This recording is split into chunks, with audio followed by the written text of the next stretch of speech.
Hey there. I was just imagining starting these videos. Remember in Austin Powers when Dr. Evil would like spin around in a chair and be petting that bald cat? I was like, imagine if I started my videos like that. Anyway. Anywho.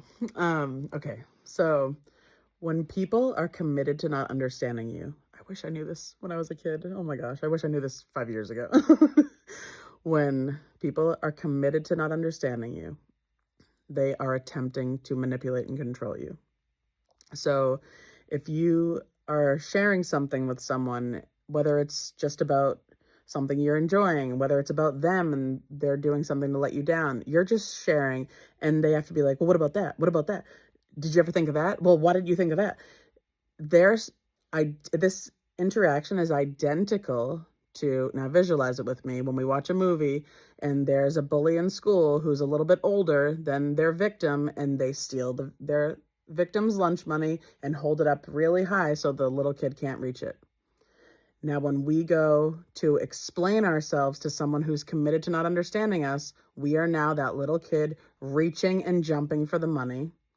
We're never going to reach it because we're not tall enough. And they are committed to us not reaching that money. They're committed to not acknowledging the words coming out of our mouth. So say you're a woman, or really it goes either way, but say you're a woman and you bring to your husband, this, I really don't like when you interact with other girls online and when you like their pictures and they're like, it doesn't matter, blah, blah, blah, blah, and they're just defensive. You are with an emotionally abusive person because they don't care about how they make you feel. When someone can never be wrong, you're going to deal with abuse without a shadow of a doubt because there's no accountability. So they don't have the accountability to acknowledge when they're being abusive. They just want to avoid discomfort at all costs. So if you stop and ask yourself, do I really want to be that kid jumping for money? It is a pitiful energy. Or do I want to be this bully making people work their asses off just to be seen, heard, acknowledged? I don't want to be either one of those. And I can see for me where the huge miss was all those years. And it's kind of sweet, actually. I realized that my intention is to do right by others. So I'm never going to cut someone off.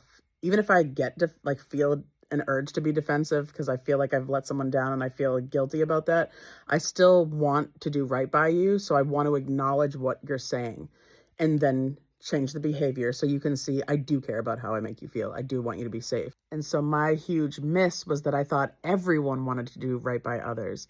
That's not true. Most people in our society are trying to avoid discomfort, which also means the truth, accountability, reality. So most people are living in full-on delusion most of the time. And so I was having a hard time because I kept thinking, well, I don't want the other person to feel like they left me hanging. Let me try to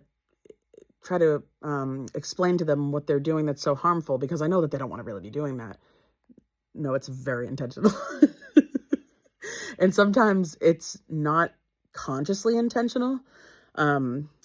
But it is intentional, even if it's unconscious. They've been met with words that make them uncomfortable and they need to defend themselves and go into this self-protection, but they are still rejecting, abandoning you, throwing you in the trash, isolating you. You're standing there like, what the hell just happened?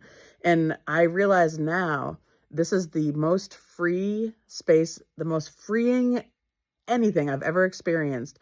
Oh, there I am. I didn't even realize the mirror. Anyways, the most freeing space is now that I've come to in my life, I don't mind being a villain in anybody's story. I know who I am so deeply. I know my connection to God so deeply.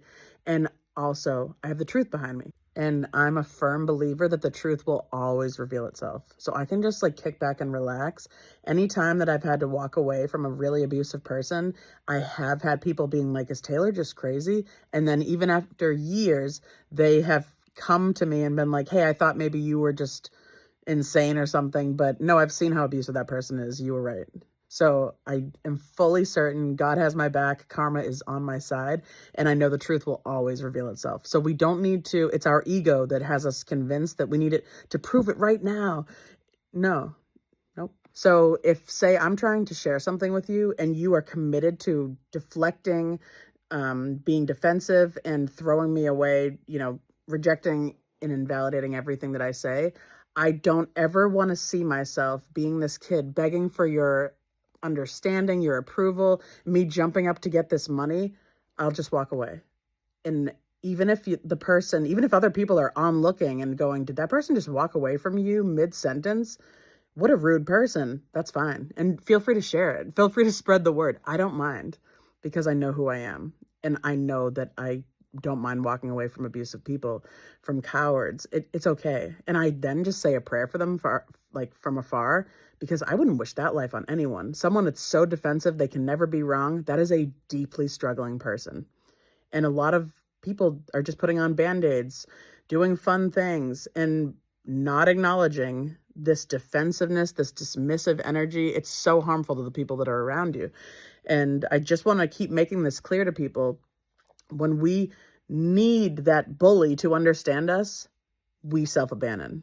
When we are trying to convince them to understand us, that's self-abandonment. I'll just turn them walk away. I'm on to the next thing because I know that my energy is so expensive. It's so valuable.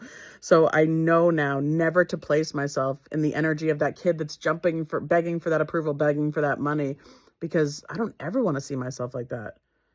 And I can trust that not everyone wants to do right by me or anyone. They want to be comfortable. And as soon as you bring them information that makes them uncomfortable, they're going to need to harm you. And I trust that that's just the way it goes. And I no longer have to be confused. I know that people go into unwillingness because of either fear, guilt, or shame. And then they're going to be in that delusion, trying to hide in their cave of defensiveness. I don't need to try to pull someone out of a cave into truth and reality to join me in conversation. And I don't mind being the villain in someone's story. This is the best place I've ever been, because I spent so many years being afraid that if I didn't stay there and convince them and just walked away, I would look like a jerk. And then, cool, don't care. This is amazing. Oh my gosh, I highly recommend it, to get to a place where you don't mind being a villain in someone's story. It's amazing. And I just really hope that you can realize that if people are committed to not understanding you, you're not in a safe space. So you deserve better. And if you're the one doing this bullying, you deserve to not be doing this. Go get help, please. Talk to a therapist. Do some shadow work. Guys, if you are someone that can never be wrong, you have a long road ahead. You have a lot of work ahead. But the years are going to pass anyways. So you can get on that now. 2 years from now, you're like, wow, when my wife, my husband, my friend brings me information, I don't need to throw them in the trash because I'm so ashamed of who I am. I'm cheering you on, really. Even the bullies, I'm cheering you on to get out of this. I love all you guys, and I'll see you soon. Have a good night.